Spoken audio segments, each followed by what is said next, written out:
Welcome back to Shattering Myths. That was a pretty astute call from Paul, was it not, Kurt? Yes, sir. It really was.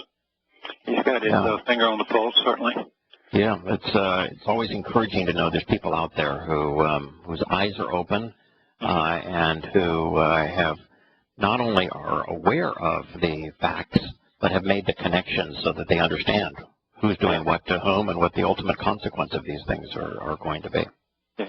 Even when I challenge him, because I recognize that homosexuality is the lightning rod for conservative Christians to be opposed to, and it's the lightning rod for progressives, the socialist secular humanists, to advocate. I don't want to be associated with anyone who's just against homosexuality for homosexuality's sake. And as I addressed that, he went immediately to the pathology of homosexuality and what it causes in a person in society. And boy, it was impossible to argue with it. Very astute. Yeah. Hope he calls again. Yeah.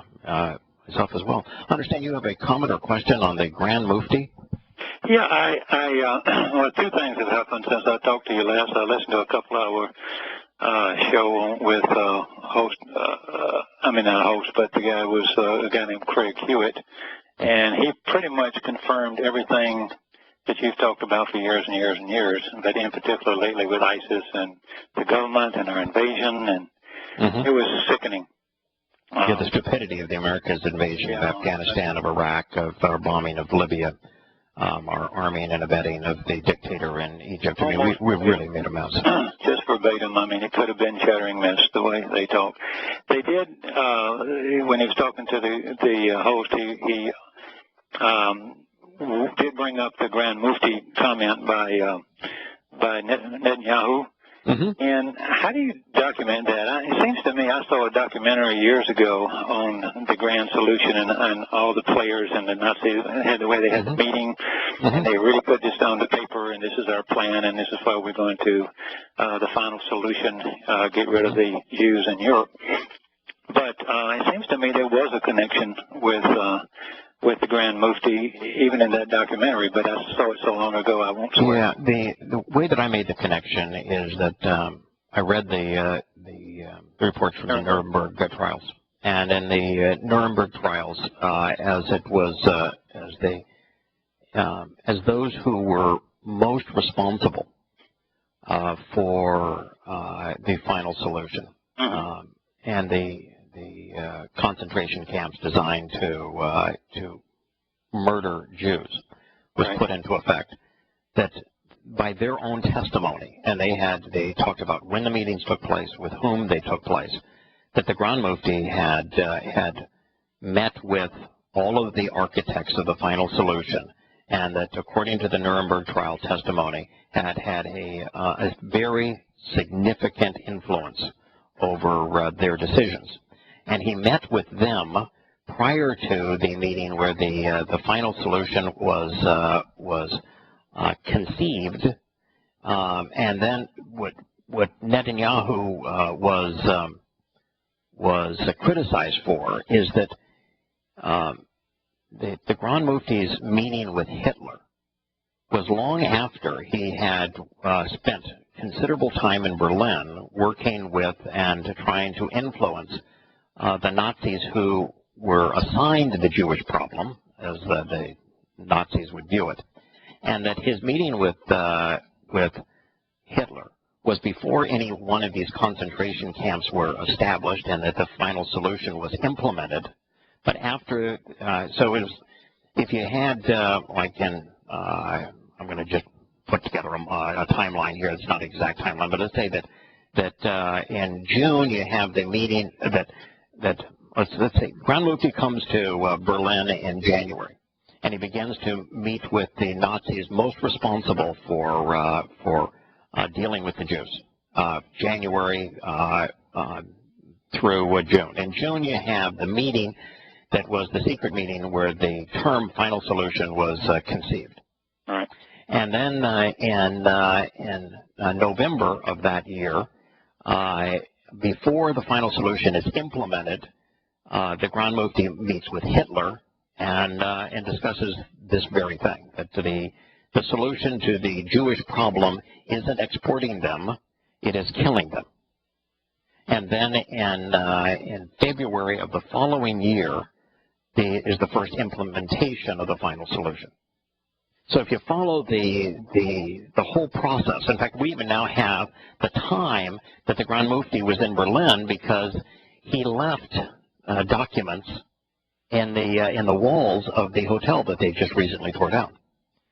So if you put it all together and you read the Nuremberg trials and you say what the Germans who were witnesses there said of the Grand Mufti's influence and the timing and the meetings that he had and who he traveled with and met with, it's obvious that what Netanyahu said originally is absolutely true.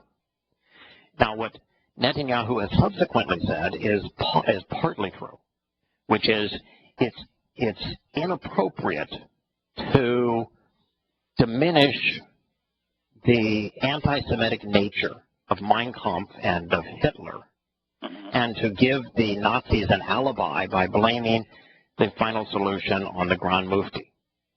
However, it is also inappropriate to not credit the Grand Mufti to a very substantial degree in the final solution, which is the killing of Jews rather than the exporting of Jews.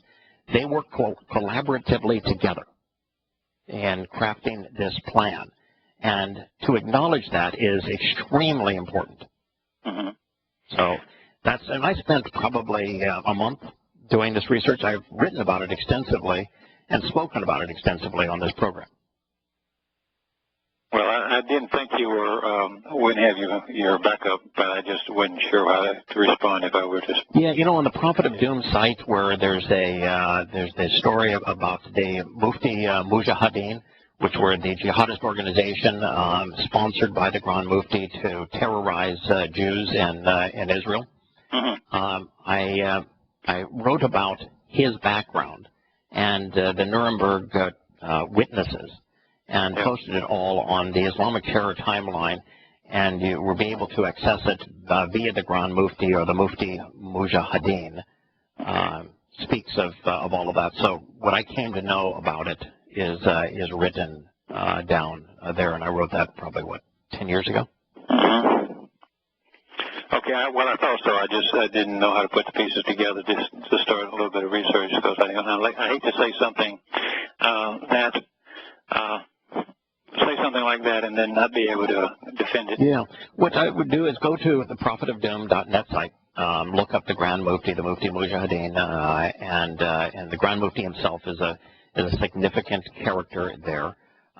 Read what I was able to discern from the research that I did, and then if you then just study, there's so many articles on the Grand Mufti and his contribution to eliminating Jews. I mean, it's well known that the Grand Mufti was able to convince Hitler to create an SS unit that was not comprised of ethnically pure Germans, but instead of Muslims, because of the affinity between the SS and Islam.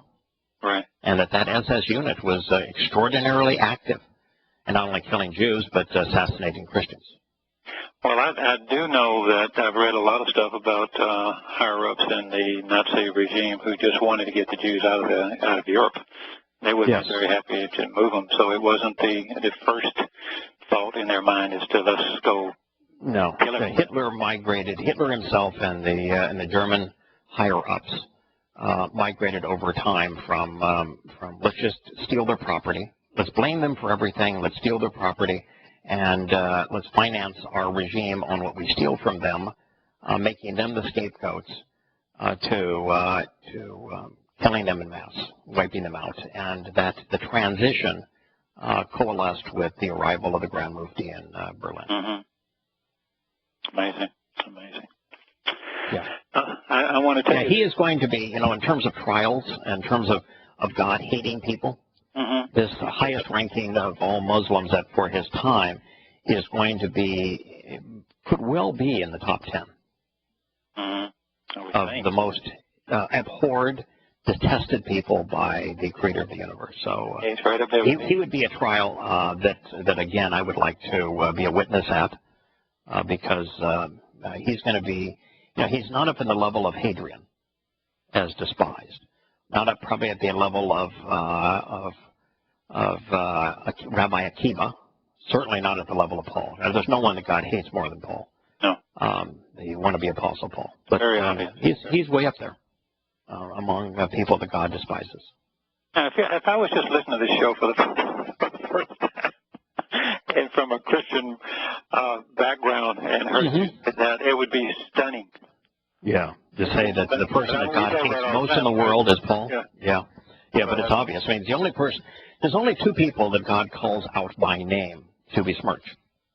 And the two people are Esau, and Esau for having embraced Ishmael's religious and societal proclivities, and for having walked, away from and out of the covenant. But the other is Shaul, who renamed himself Paul, and he is brought up by name, by reputation, by character, by timing, by message, throughout the Torah, prophets, and Psalms. I mean, he's just all over it, and he's the person that God calls the plague of death. There's no remedy for Paul. Yeah, when you finally get it, you find him everywhere. You find him everywhere. Yeah, he's everywhere. God warned us about him in every possible way, and by name, and we can't figure it out. And we actually didn't need Yahowah's condemnation of Paul by name, by reputation, by timing, by message, by audience, to recognize that he was the man that God hates more than anyone in all of human history. All you have to do is read Paul's initial letter to the Galatians. There's no way to read Galatians and have an open mind and come away with any other conclusion than this man is a complete and utter fraud, that he is anti-God, that he is lying to you, and that a religion based on his letters is a religion that's going to do nothing but anger God, estrange you from God. All you have to do is read Galatians. Or read Romans, doesn't matter. Pick your poison. Or read 2 Corinthians and find out that he admits that he's insane and that he's demon-possessed, and deal with it. Yeah, I mean, he openly admits everything. It's been twisted by all the preachers to kind of poo-poo that, But he admits to being a fraud. He says, I pretend to be whatever serves my interest in winning pursuing my agenda over others. I'll pretend to be whatever serves my interest. So who says that? Yeah, I know. That also says that they're thinking for God. Maybe if you're dating for Yeah, one of the things you come to know, immediately, if you're going to communicate God's testimony. If your goal is to convey what He has shared with us, is that you cannot fight fire with fire. You cannot ally with those that are counter to God's message. That's why within the next few weeks I'm leaving GCN. You cannot be associated with that which is wrong if you're going to promote that which is true. Right. Right. And Paul was the absolute worst at admitting that I'll align with anything, no matter what it is, to pursue my agenda. And you can't do that. God will not. You're not going to speak and share God's message with any conviction and ally yourself with those that are in opposition to it, even if you have an area where you agree. Yeah, the greatest stage, is not the. Well, I mean, that's why you can't go to churches and do that. No, if you want to share Yahowah's testimony, you have to do it on your own. Right. On your own, by yourself, out in the open, no secrets, no affiliations of any kind. You cannot have an affinity with any human organization. You can't ask for anybody's protection. You can't stand on anybody's rostrum. You can't align yourself with any agency or institution. You need to do it absolutely, unequivocally, boldly, bluntly, openly, with no affiliation other than Yahowah himself.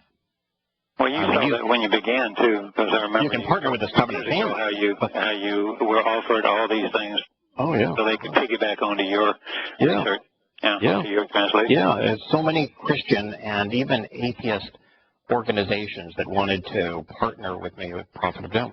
And I was universally no. Can't do it. Can't do it, won't do it. I'm not going to be part of somebody's site that has an agenda that is untrue just so that I can share the truth about Islam. Yeah. You're the only affinity that we can have and be credible in sharing Yahowah's testimony is that of Yahowah and of our brothers and sisters in the covenant. No, I agree. Totally agree. And that's it. Yeah. I would like to return to Proverbs 6, and let's make some progress. Let's retreat so that we know that, speaking specifically of Paul, the one that smashed and shattered that which was vital, being the covenant and the Torah, that who appeared suddenly with his destructive and ruinous opposition, this being Paul. For this individual for whom there is no remedy, there's no cure. Specifically, he says that of Paul over and over again. He says that those who believe him will find no satisfaction. He says, behold, presently, now at this present time, pay attention, there are 6 things Yahowah hates, and 7 are an abomination to his soul. This is an abomination to the soul of those who acquiesce to these destructive and ruinous lies, harmful attacks. 1, haughty eyes and visions of grandeur, observations including a rebellious perspective. Now, he's going to use human anatomy here to convey these 6 points. So the eyes here are only symbolic. This is somebody who sees themselves as above the crowd. The leader that's always depicted as above, with a vision that goes beyond the common person. That's what he's talking about here. Delusions of grandeur. A deceptive tongue. Politicians, religious leaders, almost everybody that God views as that God hates deceives with their tongue. They have misleading statements. Ben Carson's stupidity today. I don't know if you've heard that part. Ben Carson claimed that the pyramids were built by Joseph to store grain as opposed to built by the pharaohs to be their tombs, to help them manage this plight from death to the afterlife. Yeah, I've studied a lot about the pyramids. That's really a strange take. So. Yeah, there was some food storage in the pyramids. Sufficient food for one individual in the king's chamber, and enough for another individual in the wives' chamber, the queen's chamber. There was enough food for them as an individual to transition from a mummified state in death to the afterlife, according to the Egyptian religion. Qualifies as Joseph's mean to keep the country from starving to death. Yeah, my goodness. Yeah. Well, we'll go into that another time. I got some cool stuff on that stuff, but regardless. Okay. Next one is hands that shed innocent blood. This would be militaries. So he's opposed to deceptive tongues. That would be the religious and political leadership, but particularly the political leadership with the haughty eyes and visions of grandeur.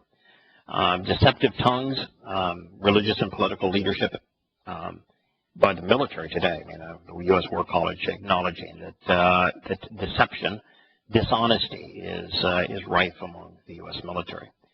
Hands that shed innocent blood, of course, this would be politicians working together with the military to kill. Paul's comment that the most destructive and deadly force in the world today is not Islam. It is, in fact, socialist secular humanism, liberal governments, and that's precisely the facts. That's what has happened in the last 100 years. No argument there. Well, you look at the shedding of innocent blood. The Chinese led the socialist communist regime of Mao caused the death of 40 million people. The communist liberal regime of socialist regime of Stalin, 30 to 40 million people. I think that's not even a good number because what they did in Georgia, where they starved everyone to death. Yeah. Under Stalin, to take all the grain and God. And it's greater, really probably greater than that. And then you've got Adolf Hitler, who was, the Nazi Party is a socialist party. Mm-hmm. Sure. And Adolf Hitler, causing a war that took the lives of 50 million people worldwide. So and then you've got the Pol Pots, the communist regimes that killed, a third of the population of his country? Over 1 million, and then we've got Laos and Vietnam and on and on and on and on. My God. Right. Millions and millions and millions. Yep. So when you're talking about real lives, a heart or an internal attitude, a person who devises and writes. So now you're excluding here from the singular individual. You're excluding Muhammad because he did not write. So Muhammad is one of the people God certainly detests, but he did not write. Has to devise and write. And Akiba really didn't devise, although he wrote. So a heart which devises and writes troublesome, idolatrous, false, evil plans. Well, this is based upon the word that serves as the religious center in Cairo, Egypt, the place that God was delivering his people from. And so this would be religious plans, which are egotistical and invalid, unreliable, fraudulent. That doesn't happen to be in the same place where the university, the Muslim university, is where Obama spoke, is it? Al-Yahowah University. It's either in or near Cairo, and this is near Cairo. So I don't know the proximity between the two. That'd be an interesting deal just for curiosity's sake. But Al-Yahowah University is the leading university in the Islamic world. It is the birthplace of the Muslim Brotherhood, and the Muslim Brotherhood is the well from which all Sunni Islamic terrorism organizations have sprung. You'll notice that all of the cure-alls for everything that ails you, including your failing country, your failing military, your failing health, the cure-all for all of it is gcnteam.com. And your debt problem with the debt company. Yeah. Yeah. So remember that one? The decision to disassociate is the right decision. Yeah. I really don't have a problem with a supplement with minerals and I don't have problems with whole milk. I don't drink whole milk. I drink the Jet A version of it that's pure kerosene, the super lean, zero fat milk. But I don't have a problem if somebody wants to buy whole milk that's unpasteurized. Be careful. But that's what you want to do. Go after it. Yeah. I don't have a problem if somebody wants to buy vitamins and minerals. That's your thing. Go for it.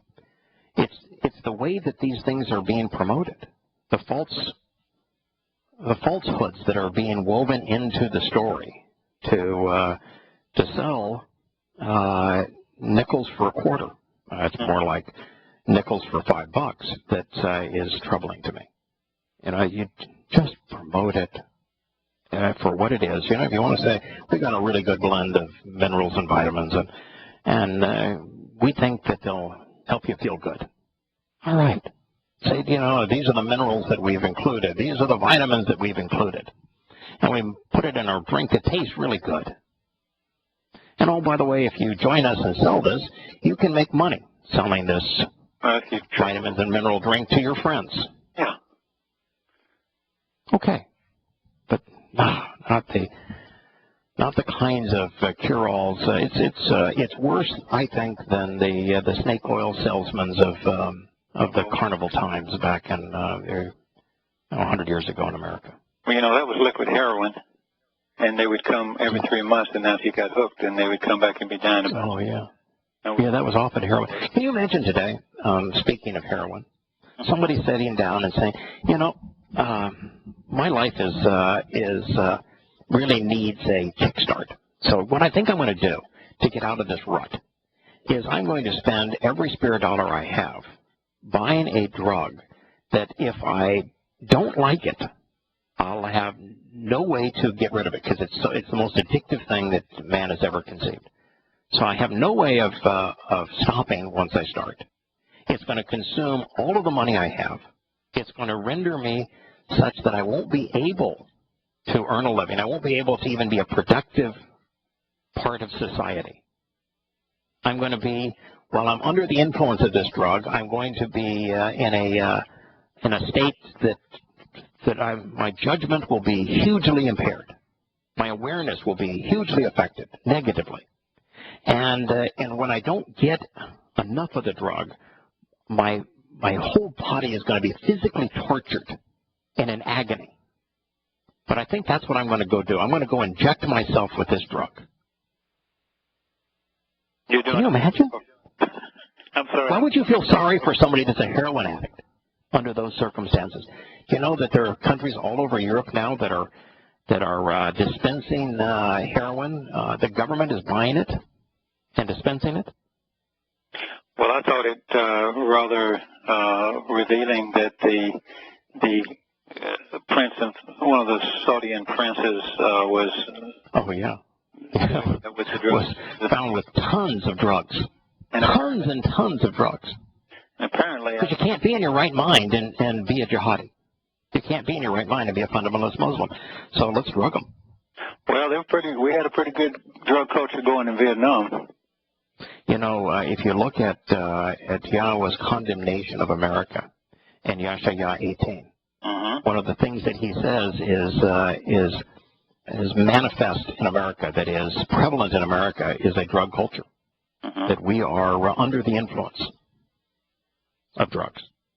And not only has heroin use increased 500% in the last decade, but prescription drugs are the biggest influence in terms of changing America's ability to be cognizant of what's happening around us. And, a friend of mine owns a pharmacy, and he says, we'd get, most drugs in small little bottles. You'd get a bottle of 500 of antibiotics or various medicines to deal with diabetes and the like. But when it came to pain medication and psychiatric mind-altering meds, antidepressant meds, we got them in by the barrel. Really? By the barrel. Yeah. It's these giant barrels is how they'd arrive. That's how prevalent they were. If it wasn't for dispensing mind-altering antidepressant, psychiatric drugs and painkillers, he says, there wouldn't be a pharmacy in America. It'd still be in business. When I had a large studio in Orange County, we had a third of our students, about 50 of them were kids, and we were amazed at how many of them were taking drugs for behavior reasons.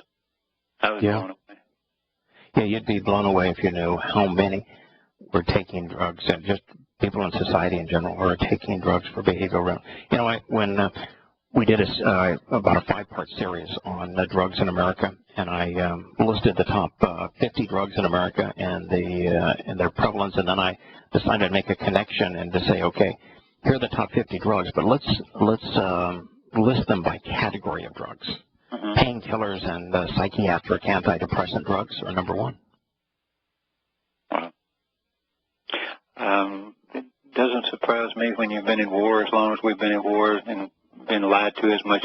And some of it's so obvious. The lies are so obvious lies. And how do you deal with it? You have to hide. It's used primarily to hide something. You drink because you cannot face a reality. Right, reality. And if you've been engaged in America's military and you were sent over to Afghanistan or Iraq based upon the lies, and you witnessed what you had to see of the people that you were there to free, wanting to be enslaved by their religion and doing despicable things and wanting to kill you, you would, what would you do other than self-medicate, drown your brain and pickle it in alcohol or drugs? That's why there are as many people who are receiving drugs for post-traumatic stress syndrome as there are personnel active in the U.S. military. 600,000. Jeez. That's why the number of suicides from vets from the Afghanistan and from Iraq is now up above 250,000. Stunning. What we have done to ourselves. And it's all because of people who devised and write unjust and false, evil, invalid, egotistical, harmful, and fraudulent plans, who have a deceptive tongue, whose hands are all too willing to shed innocent blood, who have visions of grandeur and of that's not a stretch. Populations. And it, because you're doing this, I mean, that's exactly it. Oh yeah, he's God's laying it on the lines why he hates human institutions, religious, political, military institutions. And then he says, you know, the thing that's also that he hates is individuals who rashly and impetuously run to and fro, darting about to approach, to associate with that which is evil. You know, most Americans, you know, will support the military. It's evil. They'll support their police. They're evil. They'll support their politicians, who are stunningly evil. They'll support their religion, which is the living embodiment of evil. Yeah, load up the van. Let's go to church, guys. Yeah, load up the van. Let's go to church. Let's give them our money. Let's pay our taxes and quarter a military that's making a bad situation worse around the world. We're impetuous, rashly, without thinking. The vast preponderance of Europeans and Americans are running to that which is raw, objectionable and wrong, depraved, perverse, miserable, harmful, injurious, and essentially bad. That's why God hates it. God also hates a maligning soul whose breath utters sedition, breathing out slanderous and deceptive testimony, which incites the deluded to worship false gods. This puach kazab is such a strong pair of words together.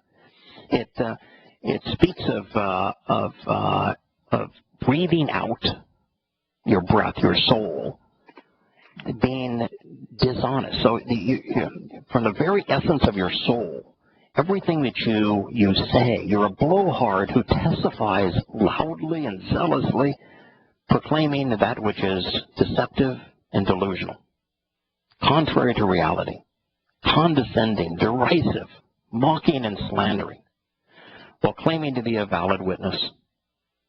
I mean, if you haven't studied Paul's letters, particularly Galatians and Romans, with an open mind, then you don't know that what he's speaking of here is the Christian New Testament, as penned by Paul. You know, Terry said yesterday, because we were talking about that yesterday on this show, and she said, rightly speaking, if you just knew the slightest bit about the mitzvah, then his first argument against being circumcised wipes him out completely. We just didn't know. We just honestly. Yeah, that's the fulcrum. The fulcrum of Pauline doctrine is his aversion to circumcision. If he says, if you're circumcised, I want you to be castrated. You know, if you're circumcised, you can't be saved. And yet Yahowah says circumcision is the one and only sign of the covenant. So he says that if you're not circumcised as a male, you're not part of his family, which means you cannot be saved. And he says expressly that this notion that an uncircumcised person, which means a person who's not part of the covenant, can enter heaven, is the most diabolical lie ever perpetrated. So if you do just that. If you do just that, yeah. You would say, wait a minute. That ain't right. It doesn't matter whether you embrace the mitzvah or not. Yeah, you can read the book of Acts, which was written by Paul's protege at the time, a man who ultimately came to know the truth and rejected Paul. But at the time, he was Paul's protege. And the book of Acts says that the reason that Paul was called to Jerusalem to meet with the disciples was expressly because he was saying that you do not have to be Torah observant and you do not have to be circumcised. And that it was the issue of circumcision, as you read Galatians, that caused Paul to write the book of Galatians as an argument in favor of being against circumcision and being opposed to the covenant.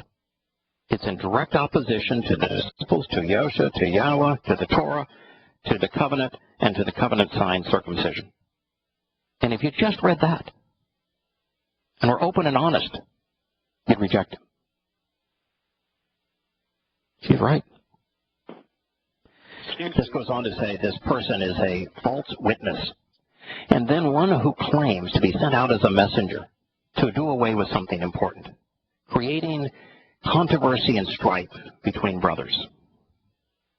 The only person who claimed to be sent out as a messenger from God, who did away with something important, the Torah and its covenant, who created controversy and contentious strife between brothers. It's Baal. This is Christianity. You know, well, that can't be religious leaders either, because, in the sense of rabbis, because they all agreed to what it's not a controversy. Mm-hmm. They agreed right. to everything. No, there's no controversy in the rabbis. In the Talmud, those are their agreements. They've all, they ain't fighting over it. They said, okay, this is what we voted on. Yeah.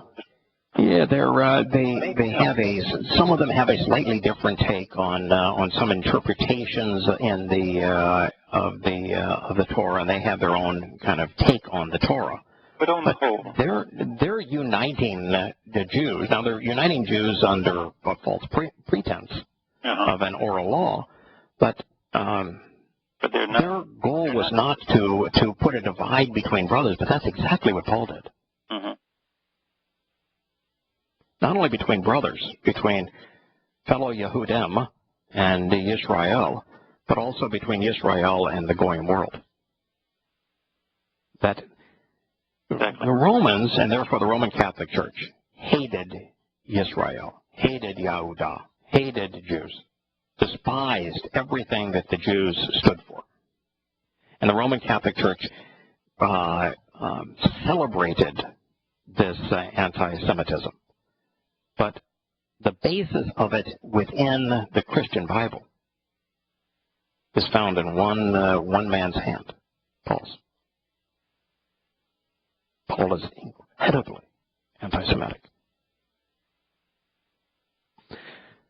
So you might say, oh, well, how can a person who is Jewish be anti-Jewish? And, the answer would be, how can someone who is a malach, a spiritual messenger, be opposed to the spiritual message?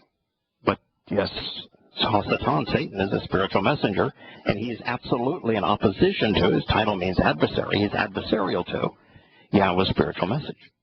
It happens all the time. Still free will. Or choice, in the case of the malach. Yeah. You'll have a choice. Yeah. All right. Happens all the time. Then it says, my son, closely observe and attentively focus upon the directions and terms of the binding contract, the mitzvah, the prescriptions and conditions of the covenant, the instructions from the father to his children regarding the family, the precepts for the commission of that which is right, the teachings regarding that which should be done from Sawa, command. And Sawa command is as to act so that you grasp knowledge, which leads to understanding, to gain expertise. To be in command means that of a subject means that you understand that subject, obtaining the faculty and ability to appreciate that which is beneficial and right. Recognizing that mitzvah in the Torah is often used as a synonym for Torah, teaching and guidance, direction, and instruction, highlighting the correct and beneficial nature of the individual guidance being provided by the stipulations and provisions of your Father. You know, there's only one set of directions and terms of the binding contract. There's only one binding contract. It only has one set of directions and terms. They are found in the Torah. Right. And it is the covenant and the Torah of our Father.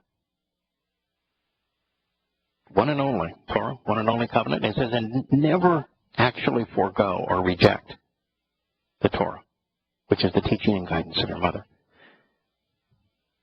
Pauline doctrine annulled the Torah and annuls the covenant in the Torah. Mm-hmm. Replaces both of them.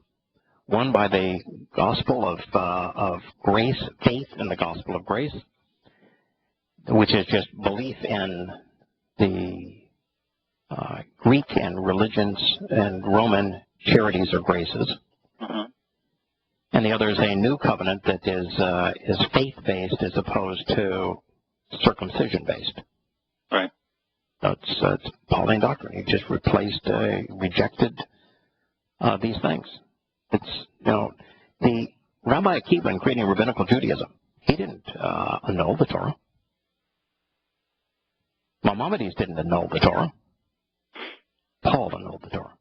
Mm-hmm. Yahowah most certainly didn't annul the Torah. He said, don't think that I've come to annul the Torah. Paul annulled the Torah. He annulled the covenant, calling the covenant in the Torah an enslaving act. This is a serious denunciation of Paul and Pauline Christianity. In Pauline Christianity in Galatians exists primarily to do away with the Torah and its covenant. And here's God says, don't closely observe the terms and conditions of the covenant, and don't reject the Torah. Pretty plain, isn't it? Yeah, this is I don't know how many people. literally the antithesis of Pauline Christianity in this statement. Right. And you, Christian, you're carrying around this book. You don't read it. You don't consider the conflict in it. When Ben Carson was claiming that the pyramids were built to store grain and they were designed by Joseph, why in the world would this man, who is a Seventh-day Adventist Christian, believe a story that's known to humankind only in the Torah when their religion requires them to reject the Torah?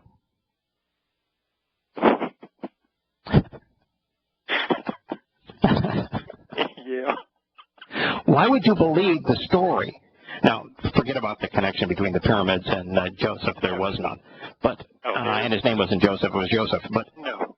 beyond that, why would you come up with this whole far-fetched truth and belief about Joseph, because his life is only known to us through the Torah, and then reject the Torah's heart and its soul, which is the covenant and the mikre, the berith and the mikre, the invitations to meet with God and the family of God. Talk about stupid. Wake up, America. This says, choose to increasingly fasten them. What's them? The terms and conditions and directions associated with the covenant and the Torah on your heart, so that it influences your persona and your inner nature. What's the first thing that Yahowah is going to do? The one thing that he's going to do to reaffirm the covenant, such that his reaffirmation of the covenant has one thing that is different than his current presentation of the Torah. There's only one thing that's different in the presentation of the Torah now and when it is affirmed upon his return. What is that? It becomes part of your nature, your heart. Right. He's writing a copy of the Torah on your heart in your inner nature, inscribing it in that which makes you you, providing your perspective. And that's what he's saying here. Choose to do that.